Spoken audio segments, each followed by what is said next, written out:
Olá, meu amigo, minha amiga. Muito obrigado por você estar aqui no nosso Portal do José. Hoje para o encontro numa sexta-feira 13, repleta de acontecimentos muito importantes, fatos absolutamente inesperados e inusitados que estão se dando desde as últimas horas aqui no Brasil e que estão provocando aí no campo da direita, da extrema-direita, grandes interrogações, porque até agora eles não sabem como se comportarem diante desses últimos acontecimentos, que eu jogarei aqui algumas luzes para analisarmos juntos aqui no nosso Portal do José.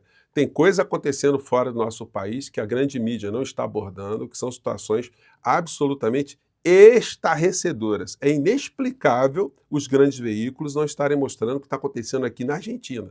Vocês, quando verem as cenas e o que eu trarei de informação, certamente vocês vão ficar com o queixo lá embaixo. Bom, antes de entrar nos temas, é fundamental convidar você que chegou agora no nosso portal, ainda não é inscrito, para que, em primeiro lugar, você se inscreva aqui conosco. E aí conheça também os nossos outros vídeos. Se você gostar, sempre compartilhe, recomende para um parente, para um amigo. Nunca se esqueça de dar o seu joinha, o seu comentário, porque ajuda a gente a chegar a mais pessoas como você. Se puder, prestigie também o nosso clube de membros, que é uma ferramenta adicional de apoio aqui para o nosso portal. Tá legal? Você é muito bem-vindo e muito bem-vindo. Gente, olha, o debate continua muito grande ainda sobre se o presidente Lula deveria vir ou não aqui para o Carnaval no Rio de Janeiro, para uma homenagem que a Escola Acadêmicos de Niterói está fazendo para ele. Bom, eu já falei 3 vezes aqui no nosso portal que se eu fosse conselheira do presidente da República, eu diria para ele não vir, para assistir de casa, enfim, para a Janja não vir, para não aparecer ninguém no meio dessa história. Tem uma coisa antecedente que me provoca uma certa inquietação. Olha, se eu gosto de um político, se eu gosto do presidente da República, do governador, e sou dirigente sindical, dirigente estudantil, dirigente de clube de futebol, dirigente de escola de samba, a última coisa que eu faria no ano eleitoral era fazer uma homenagem explícita para alguém que pode correr o risco de uma sanção. Então, não foi uma ideia genial para um ano eleitoral. Depois da eleição, até poderia no carnaval do ano seguinte, se o presidente não fosse candidato, mas esse é o tipo de coisa que não agrega absolutamente nada. Vocês acham aqui que, de fato, as pessoas vão estar assistindo o desfile, vou votar no Lula porque esse desfile... Não. E que tem um outro risco também que ninguém abordou, é o seguinte, se essa escola não for muito bem, ela for rebaixada, já repararam só o tipo de chacota, o tipo de dano que esse tipo de coisa pode acontecer? Então, o melhor seria que houvesse uma discrição em relação a isso. Bom, é minha opinião. Agora, a minha opinião também é compartilhada pela visão dos 7 ministros lá do Tribunal Superior Eleitoral. A ministra Carmen Lúcia, todos eles falaram, olha, por enquanto não tem delito nenhum. A liberdade de expressão é geral aqui no nosso país. Agora, se acontece algum excesso, algum aproveitamento, a sanção virá. Então, para que correr risco, gente? A eleição já vai ser muito complicada para a gente arrumar mais um elemento complicador. E, por incrível que pareça, essa minha visão também é compartilhada, convergimos nisso, né, com o ministro da SECOM, Sidônio Palmeira, que também entendeu nessa direção.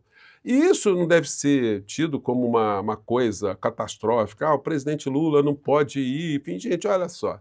Porque neste ano nós vamos ter gente querendo se aproveitar de cerimônias públicas e aí a gente tem que estar com o arcabouço jurídico preparado para combater também. Vocês acham que o Flávio Rachadinho não vai querer ir para as marchas de Jesus para fazer propaganda eleitoral? Então isso já tem que ser pensado agora. Quando for anunciado, entrar com ação também, importunar a criatura para não ter esse tipo de aproveitamento. A criatura vai para a festa de peão boiadeiro, se bobear, vai aprender a andar de cavalo para poder fazer aqueles proselitismos. Também não pode, não deve. Então, o que não pode para um, também não pode para outro. Agora, nós não podemos dar bobeira para deixar esses vigaristas fazendo esse tipo de aproveitamento. Quando o Bolsonaro estava no poder, ele tinha a máquina toda nas mãos dele, então ele deitava e rolava, né? Fazia esse... Agora eles não estão mais. Então agora... E uma vez havendo esse cuidado do presidente Lula, isso vai fazer com que se tenha credibilidade para evitar que esses criminosos, esses vigaristas, tirem proveitos desses eventos que eles não têm nada a ver, mas vão lá para ganhar voto, né? Lula barra ministros no desfile de carnaval do Rio de Janeiro em sua homenagem. Integrantes do governo deverão arcar com custos de passagem e hospedagem, caso queiram assistir à apresentação da Escola de Samba Acadêmicos de Niterói. Se eu fosse o Lula, eu colocava uma televisão grandona lá, ficava sambando na frente, enfim. Aí tudo bem, mas, olha, e até isso, tá, gente? Tem que ser visto com muitas reservas também. Mas vamos ver aí. Eu acho que tem muita gente já apontando desses danos aí para o presidente Lula, né? E aí fica, que gostaria de saber a sua opinião, escreva aqui para o nosso portal, tá bom? Bom, e o assunto bombástico, inesperado de ontem para hoje, foi inesperado pelo aspecto consequente, porque já todo mundo tinha colocado no radar que a condução do caso lá do Master pelo ministro Toffoli, isso aí estava criando muito problema, muito atrito, enfim. E ele estava muito reticente, ele não queria sair, porque era questão de honra, né? Achando que não tinha nada que explicar e tal, tal, tal, tal, tal. E acabou saindo. Quando ele sai, há um sorteio, porque a relatoria não é dada por determinação do presidente da corte. É um sorteio eletrônico. E nesse sorteio eletrônico, quem ficou agora com a relatoria do caso do Master foi o ministro André Mendonça, o terrivelmente bolsonarista, né? Terrivelmente evangélico, mas é mais bolsonarista do que evangélico. Toffoli demonstrou resistência, mas se convenceu de que deixar a relatoria era o melhor caminho. Saída preserva atos do inquérito. O que aconteceu foi o seguinte, gente, os ministros se reuniram para discutir o assunto.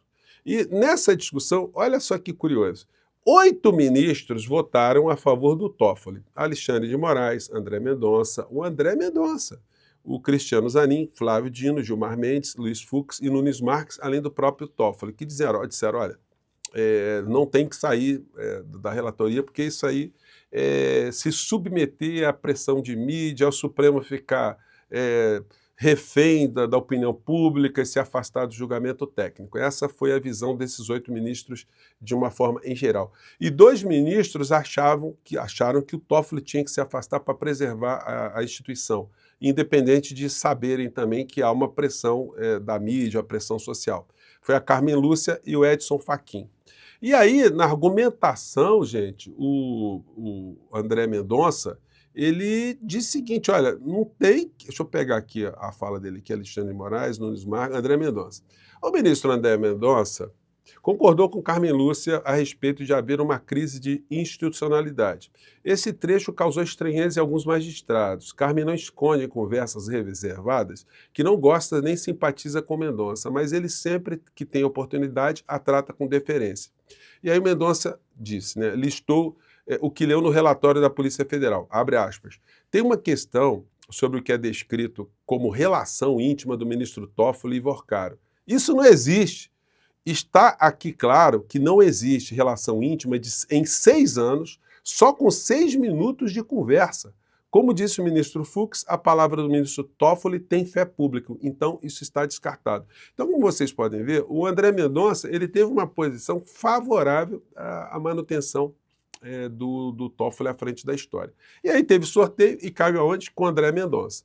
Então isso está provocando uma grande interrogação no campo da direita e da extrema-direita, porque eles estavam bombardeando, e a mídia também, o Toffoli. Bombardearam, e agora caiu no colo do André Mendonça. E agora? Eles estão sem se pronunciarem, porque eles não sabem ainda se esse troço é bom ou se esse negócio é ruim.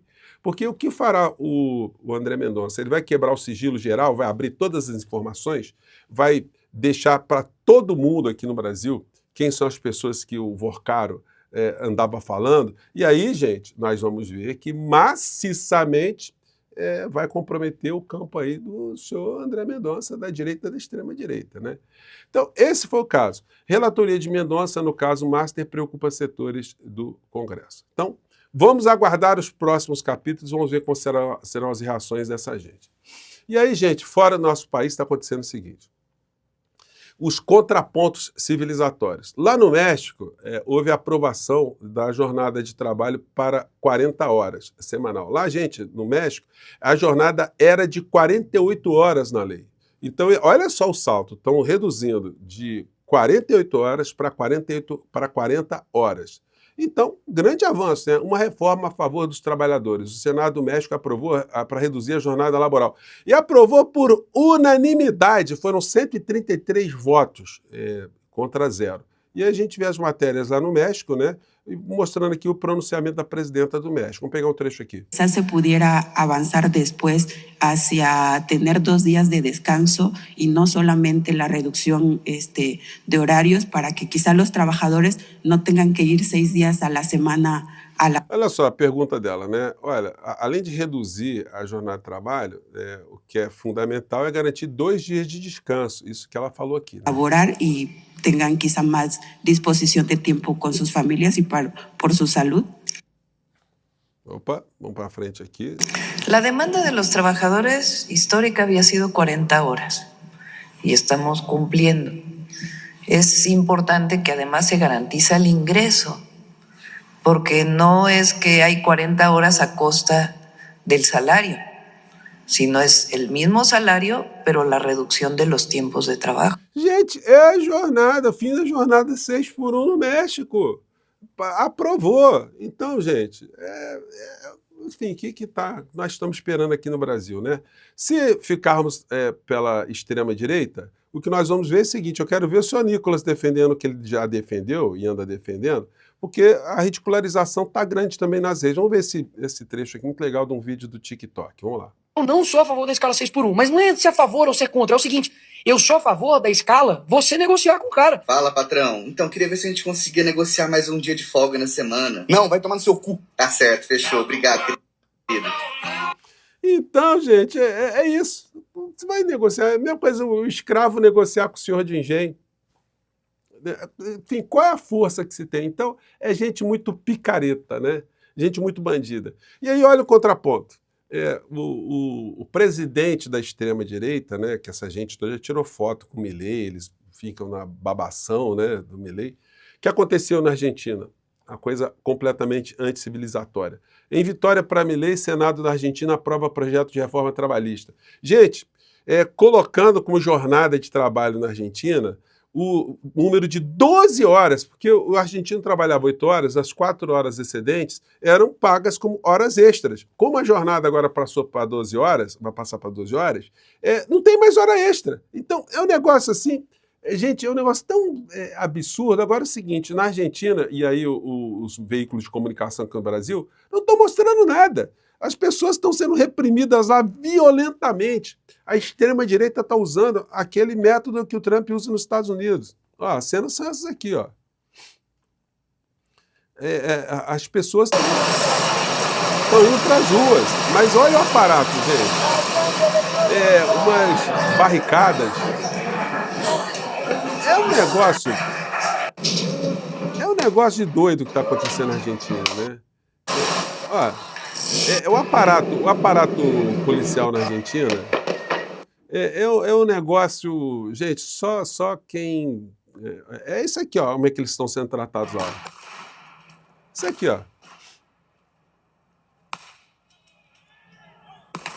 Ó, e tome bala, tome bala. Os argentinos protestam, mas, ó, estão tomando pancada de todo jeito, muitas pessoas detidas, pessoas machucadas. A repressão está violenta no governo Milei inteiro, porque ele está tirando direitos que são direitos históricos dos trabalhadores argentinos, da sociedade argentina. As cenas são essas.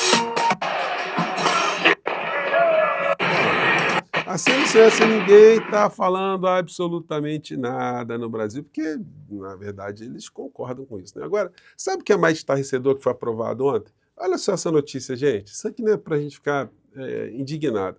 Câmara da Argentina aprova a lei que reduz a maioridade penal de 16 para 14 anos. 14 anos! Um adolescente de 14 anos. Gente, o Milei queria que a maioridade começasse a partir dos 13 anos. Aí, com muita negociação, subiu para 14 anos.